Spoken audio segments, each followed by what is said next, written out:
Hello, everybody. Roger Durling, Executive Director of the Santa Barbara International Film Festival, and I'm here with Simon Helberg, who was so invested in landing the role of the conductor in Leo Carra's musical movie Annette, currently playing in Amazon Prime, that he became a French citizen. The actor is, of course, perhaps best known for his 12-season run and The Big Bang Theory, but in Annette, he steals every scene opposite heavyweights Adam Driver and Marion Cotillard.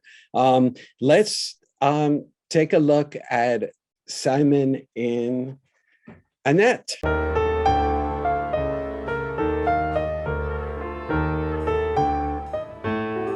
I'm an accompanist. I'm an accompanist.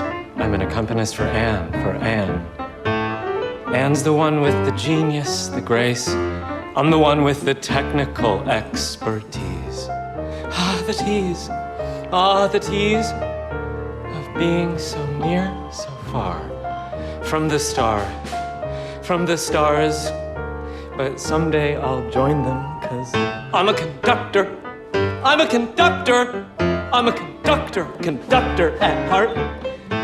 It's a temp job I'm doing. This should only be seen as a means to an end. In the end, I'll lead orchestras near and far. Every bar will bear my own signature, but I'm an accompanist for the present, for Anne. That's what I do.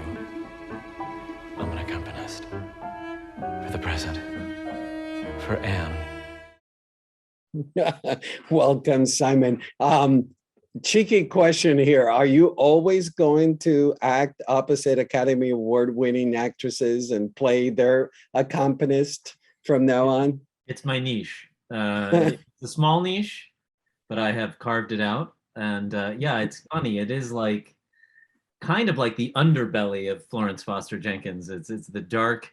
It's like the taxi driver to, you know, to the sitcom Taxi or something like that. I don't know. It's a funny. Yeah, I'll hold that little corner for myself. Not a bad thing. There is. I was so enthralled by your performance in this movie. Incredibly proud and incredibly enthralled. And there is a transformation that you undergo. Not only do you start as interpreter, you end up a conductor, and there's a physical transformation that you undergo. Can you tell us about diving into this role of the conductor?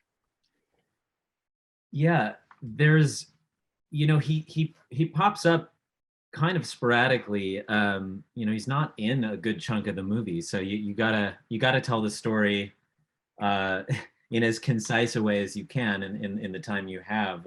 And you know, he narrates really his feelings, and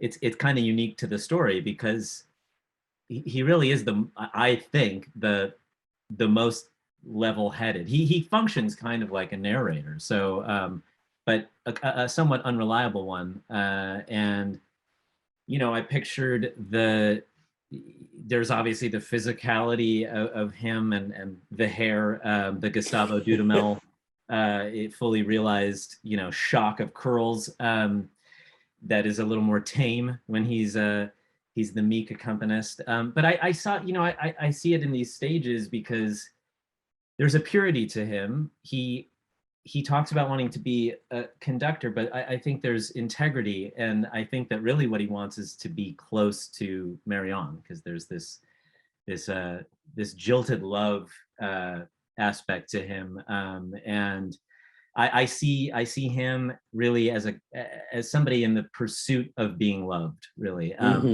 by people romantically, by audiences, and I think all the characters have that, and then they're tempted along the way to sell out in one way or another, or to exploit themselves or others. And so, yeah, there's definitely, for him, it's a big arc for sure, because that purity, that bleeding heart, romantic aspiration that he has in the beginning, I think gets compromised, and the connection that he forges with Annette, the little girl, which starts, I think, very innocently, and we uncover why and where he's coming from, and the history of he and Marianne's character and how that applies to Annette. I think we watch him get corrupted, and it happens, to all the characters. But I think that his arc is, I don't know, there's somewhat more of a defined, I think, path that we get to watch him go on. Not just Beard in the Hair, but yeah, you mentioned, that he's sort of a narrator, and we show the clip where you're speaking, I'm a conductor, I'm an accompanist. What I love about when you have those scenes is the ambiguity. I was never quite sure, is he speaking to himself? Is he speaking to the audience? Is that it? Can you tell me if you don't mind sharing your take on those scenes?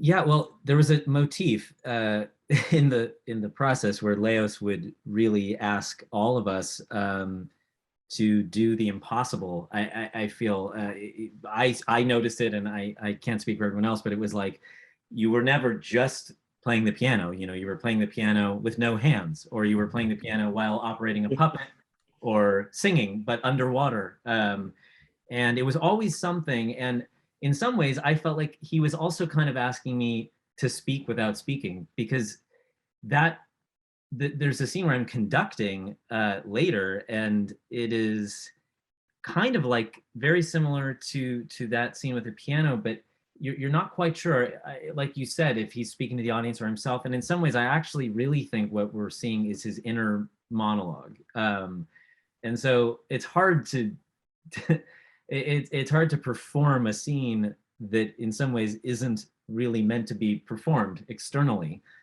which is kind of like an example of the impossible that I think Leos wanted. But in some ways, I think he captures it, not just because of the performances, but the way that the camera movement and the way that he's just such a genius storyteller. So yeah, I mean, my take on it is, you're hearing the thoughts of my character, and that's pretty unique, I think. Extremely, yeah. I mean, I think in film, at least that I can think of, but in this movie, I really mean particularly, it's something that the other characters don't necessarily do. So it might be an invitation for the audience to to feel a little more like invited in or something. Ahead of it. You mentioned the second scene, which is you conducting, and the camera is swirling around you in a one take, and there is quite a journey that your character goes in that scene. How challenging was it to film that scene with the camera swirling and you're doing actual conducting? Yeah, that was a real it was a real feat that we pulled that off. And as you say that, I was noticing again watching the first scene that's all one take as well. And I mean, I remember that, but when I see it, it doesn't call attention to itself. Most of his directing doesn't, and yet it also is so striking. But in some ways, the scene that we just saw is just such again, I mean, it goes from the audience to the orchestra and through curtains and around, and then it even ends on Marianne singing, and which is just astounding that he could pull all that in. But the conducting scene was, it really stands out, I think. I mean, in my mind, just personally as an experience, I think I went into like a fugue state. I'd show up on the set, and every time I'd show up, I'd hear someone kind of whispering something, and it would just like inadvertently, I'd sort of hear, oh, it's going to be done in one shot. Like these massive, massive scenes. There's an orchestra, I'm conducting. I studied conducting with a couple people, the assistant conductor for the LA Opera, Mia Im, and Tim Davies, who worked on the film. So I worked with them, and I watched dozens of hours of, Gustavo Dudamel, Leonard Bernstein, Theodore Karensis, just obsessively.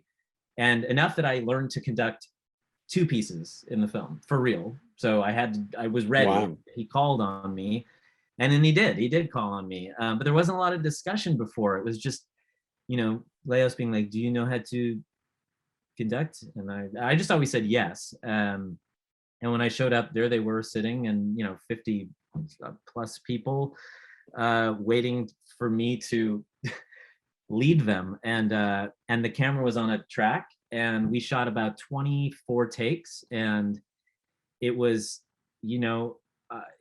Leos wanted me to, I would say, open a vein. It was just the utmost despair that I would say he wanted to see at the end of it while conducting, as the camera's circling, and each kind of segment was, like you were saying, like a journey. You get to, you've seen this evolution, and it's happening before your eyes, and it was very choreographed, very meticulous. Leo's, to the point of, when the camera's here, I want your eyes to be closed, and when you feel it come around, then they can open, and that's when I want a tear to fall down, and make sure your hand is up here so that we can see just the tip of the baton, and don't move your eyebrows, and tie those words together, and you went up on that word, and I want you to go down on that word. And it was like, but I never felt stymied, because his vision is so clear that you just want to help tell his story. It's like, he's living it and expressing it through you, and I find that actually very freeing, to be given those parameters when you really can trust the person who's giving them to you. I don't mean to be cheeky when I ask you this question, but one aspect of that scene is the hair. The hair seems to have a life of its own, and it's so poetic, and it actually tells so much about the inner journey of the character as well. Can you tell us about the hair, and was it carefully thought? Because at some point it goes crazy as you're conducting. Yeah, I mean, I don't think I'm the first to notice that conductors have just insane hair.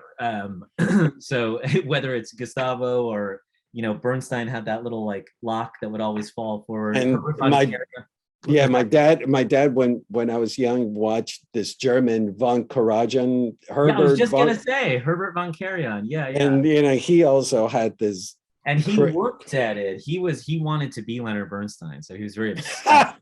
The German Leonard Bernstein. So Leonard Bernstein would have these concerts that were like, filmed with 3 cameras.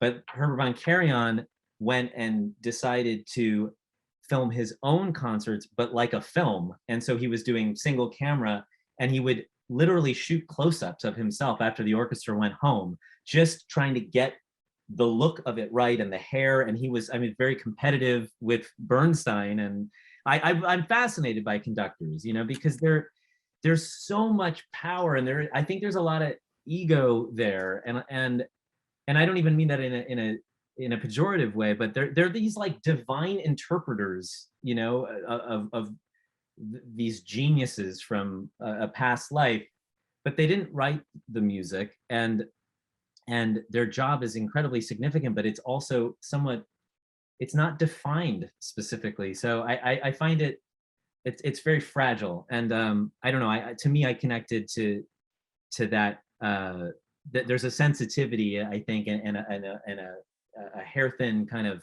a hair trigger sort of temper, and a volatility to them, and the volatility can certainly come out in that in that hair.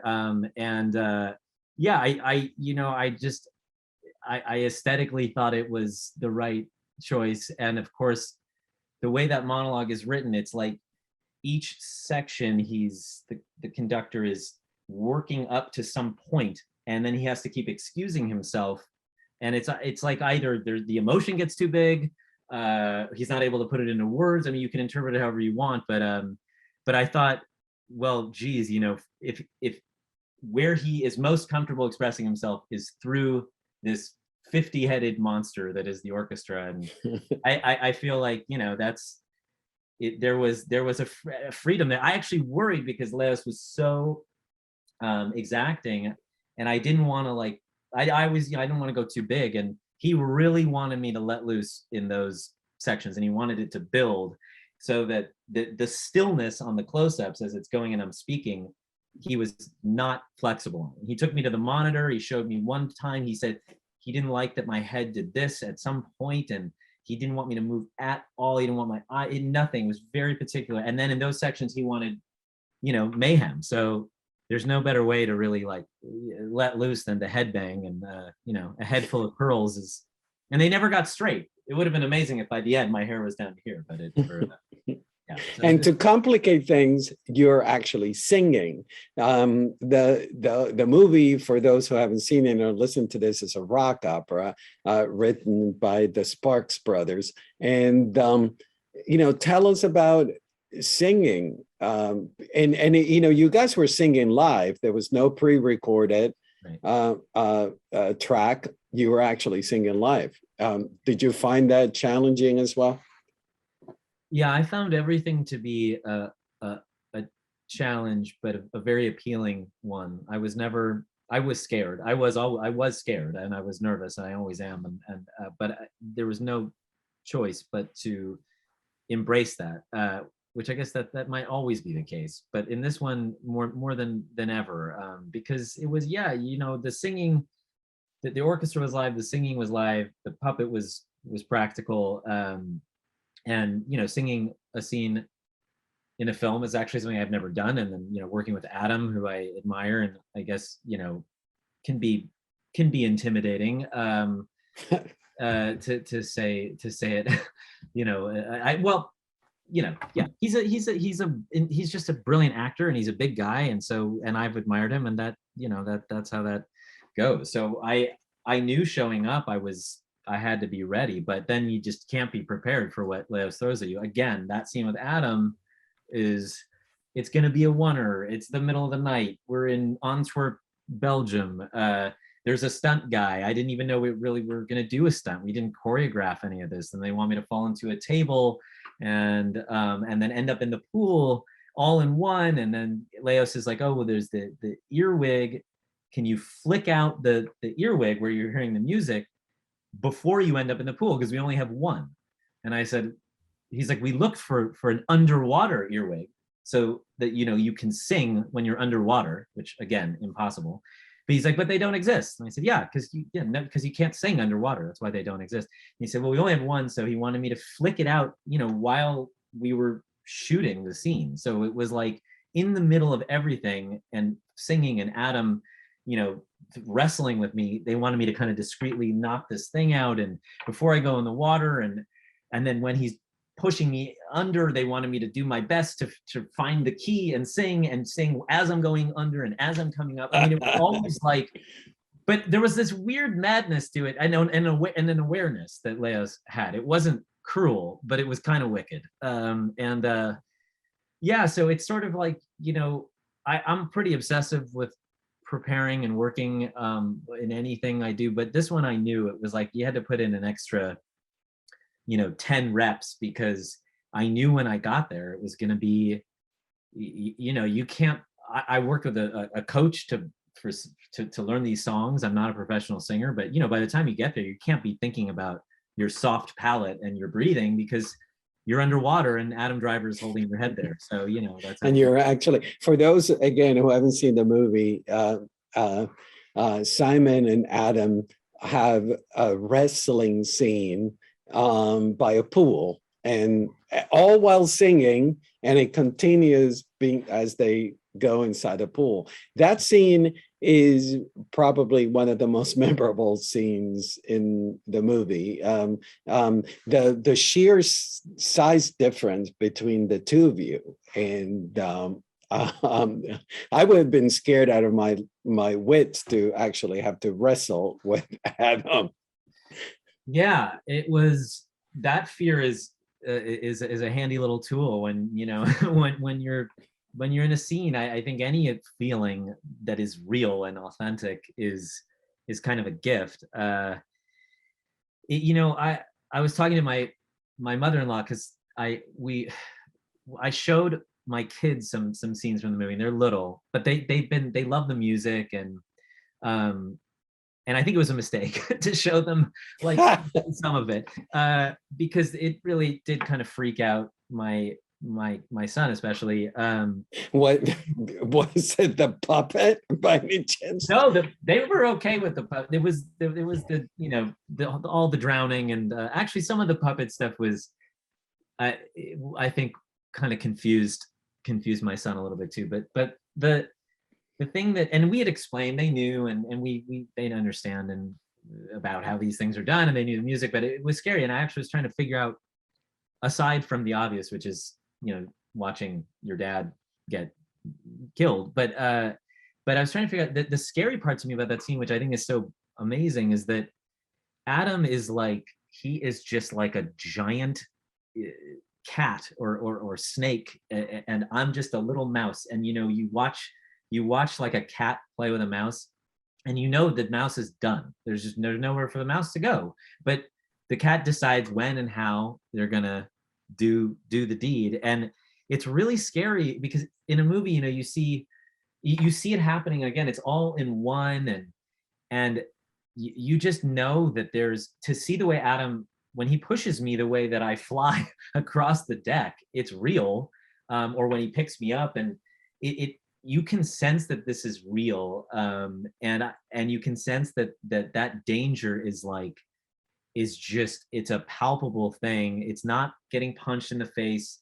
It's like teasing, and it's just cruel, and it is prolonged, and I feel like it's kind of haunting. And Adam, I felt very safe doing it mostly, but speaking of danger, and I think Adam's genius is that he's always in this state of the unknown, the spontaneity, danger. I don't always mean physical, but just like and it just comes to life, and then it's explosive, and that's what's so great about him. And I think in the film, and in any film, is when you can see life happening, and you can't fake it. I mean, you do to a degree. It's kind of a trick, as I told my son, but ultimately it's a trick that has to have life in it. Otherwise, and so I think the really great actors and directors, and they bring life to those scenes. And well, that scene has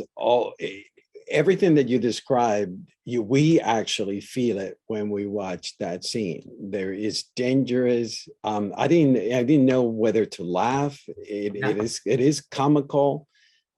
There's actually homoeroticism in it. It's got everything happening at once in that scene. It's very primal, and it did. It's like there's like a sexiness to, I don't say that about myself often, but there really is like there really is. It's just it's a primal kind of dance. So now, we have skipped something that we have to talk about, is that, tell us about wanting to work with Leo Corral. I'm a huge fan of him. Les Amants du Pont Neuf with Juliette Binoche, and, Holy Motors. The man is indelible, unique, incredible talent. Tell us about, you wanted to work for him. I did, really, really badly. And Adam and Marianne and Sparks were these other elements that I couldn't possibly imagine not turning over every stone and banging down every door. And I did. And I when it came about, and I heard about it, and it kept disappearing, and then when it finally popped back up, I was told they wouldn't even. I wasn't even sure what the project was. Carmen Cuba said something about asking if I was a European citizen, and then when we said no, she would not engage with us and wouldn't talk. And I said, wait, is it the Leos movie? Because if it is, I want to make sure that there's a little nuance to this, and I can explain. And there really wasn't. I just was not a European citizen, but my wife is a French citizen. And when I found out it was Leos's film, I lied, and I said I was in the process of becoming a French citizen, and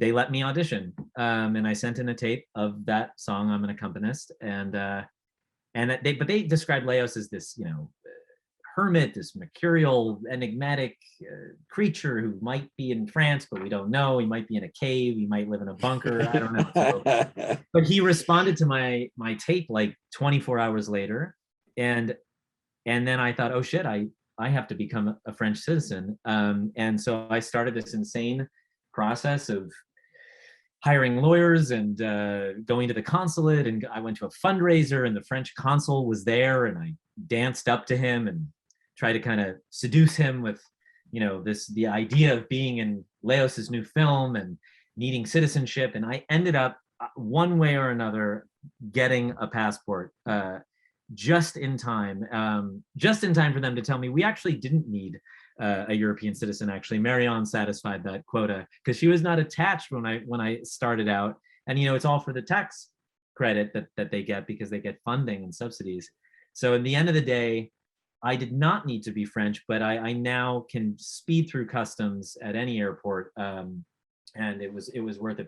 But Leos is, you know, he makes a movie every 7 years or something, I think. And I just knew that this was one I could fit into, and it was tough. I don't think he was that. In fact, I know he was not convinced, because I went to New York and I was like, I don't think that this. I'm used to a certain amount of French apathy, but I was like, this guy is not. I don't think he likes me. And sure enough, he didn't. He told me the other night. He's like, I did not like you. And I said, well, why? And he was like, he basically, what he said was he couldn't picture anybody in this movie because he normally writes his own films, and he didn't write this, and he could not envision how anybody would show up and be this part, because it's just not the way he usually works. And I think he was strong-armed into having to make a decision. But he kept asking me for more. Sent him another tape. I sent him a recording of me singing the song. You know, and then he admitted that he thinks he made the right decision hiring me. But you know, he's a tough one to read. And that day, I guess he's not. I read him right. I told everyone he does not like me. He's not going to hire me. I was right about one of them, but. And he didn't know. Had he seen Big Bang Theory episodes? Yeah. No, he was more of a Will and Grace guy. No, he's not. You know, he didn't know any, and I don't know how much of it. I couldn't tell, because I thought, is it all a performance? You know, sometimes you can't tell. You know, when I was learning the song, or when he was asking for more, he wanted to see more footage of me. Sometimes I felt like I was in a performance art piece, you know, and I thought maybe he's putting this on. I'm in New York. He flew me out here. He doesn't seem to know me. He doesn't know any of the work I've done. He got a grapefruit juice with a little ice. He left. He asked how long I was going to be there, if I could maybe meet up with Adam and him. And I said, I don't, you know, because I said, well, you flew me here. You tell me what you want. But he was not familiar with anything. And even when I brought up Florence Foster Jenkins, he said he was familiar with the real Florence Foster Jenkins work, but he did not know about the movie. So I you know, sometimes that works in my favor, and I prefer the blank slate. I prefer people not having any kind of limitations that they're putting on me, and he certainly had none, because he didn't know who the hell I was. So that was I guess it worked out. And how was it working with the brothers, the Sparks? Were they on set? Were they helping you with the songs? They were on set a couple times, and no, their input during the filming, as far as I understand, was somewhat limited. I mean, they were writing songs and corresponding with Leos, but in terms of, because some of the music I think wasn't even written until they were like near shooting, or even maybe in the midst of shooting. But they didn't have any input with me while I was there, except just we talked and we went to dinner, and they're the sweetest, loveliest guys. Not it's like Leos, you know, they make very there's a lot of abstract work that comes out of them, or this sort of these wild, fantastical spectacles musically or visually with Leos, and then you talk to them and they're just very unassuming and very genuine. And yeah, and I you know, what they did here with that music, I mean, I think there's 42 songs, and they're very much like Leos in that they just do things the way they want. But it's kind of interesting. I read somewhere, I think they have 25 albums. Correct. Yeah. They've been working for 50 years together. And then Leos, who also only does things the way he wants, you know, makes a movie every 7 years. And I think he has 6 features. So it was actually, I think, a beautiful pairing. And you know, you're seeing a really pure, unadulterated vision in this movie, and that's the vision of Sparks and Leos. And it's rare that you get that opportunity to just peek inside the imagination of these brilliant artists. Yeah, and there's some quite unforgettable cinematic set pieces and moments that, you know, whether you like the film or not, it will always, once you see it, there's no way you could ever forget some of the things you see. The opening number is a tour de force. It's a long take where all the characters are introduced. How difficult was to shoot that long number? Well, oddly enough, that was the last thing that I shot, and almost the last thing I think anyone shot. It was in LA, the only thing we shot in LA. The movie is some kind of abstract impression of LA, I would say, but we actually shot it in Belgium and Germany. So yeah, you know, that was like old school Leos, who from the kind of guerrilla verite world of, I don't know how he got everybody here to do that. I don't know what kind of permits, if there were any, I don't know, but it was like not going to happen. And then he showed up with like a few people in the crew, and we got that studio in West LA, and we shot like on the street.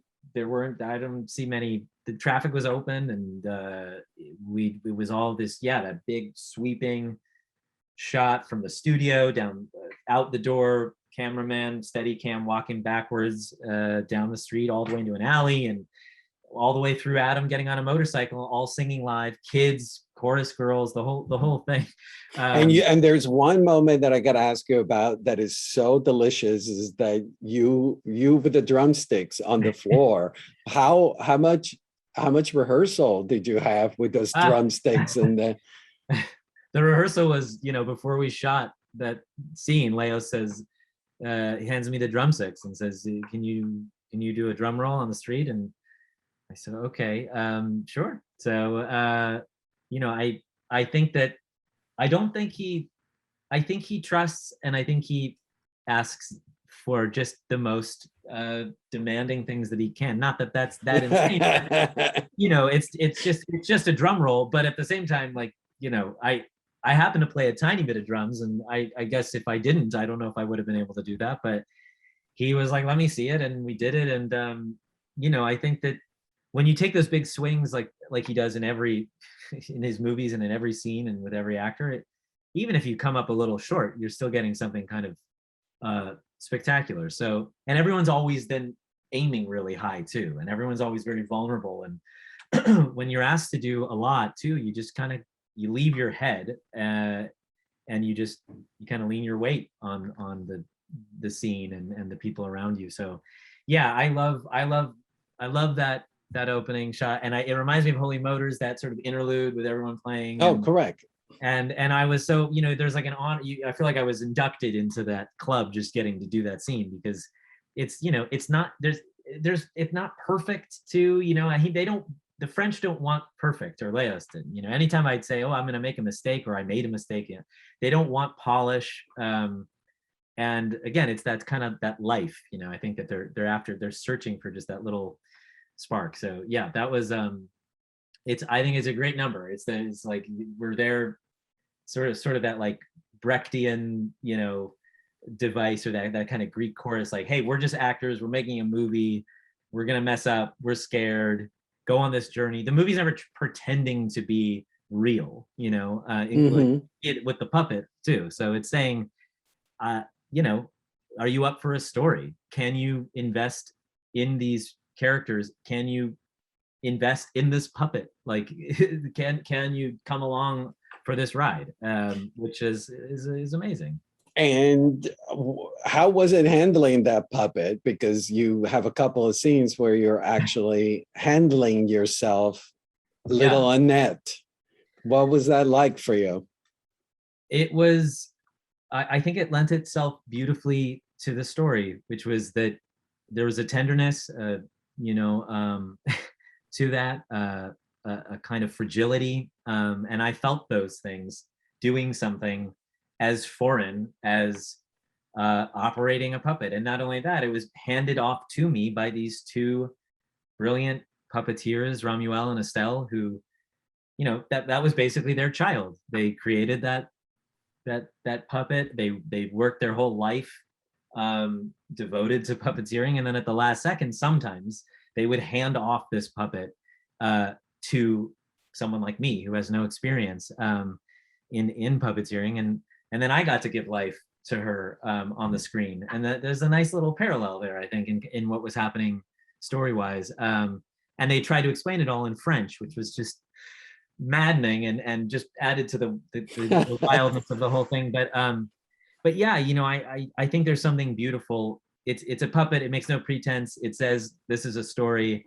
This is a symbol. This is whatever you want to make of it. But then it kind of defies you, I think, not to get lost in it. I mean, I think that there's something actually very powerful about it being a puppet, and just about the idea that you get lost in that storytelling can take you, in spite of knowing that there's artifice to it, you can actually emotionally get taken away. So I found it very profound, and I found her to be beautiful, and yeah, so there's scenes, you know, where you're operating her and acting, and they're saying, well, you know, you gotta kind of discreetly, as you're holding her, like, use your pinky to move her leg to give her life. And it's just always a lot being asked of all of us. And again, I think it lent to that kind of danger of the whole experience. Yeah, I loved it because I for a few exceptions, I always have,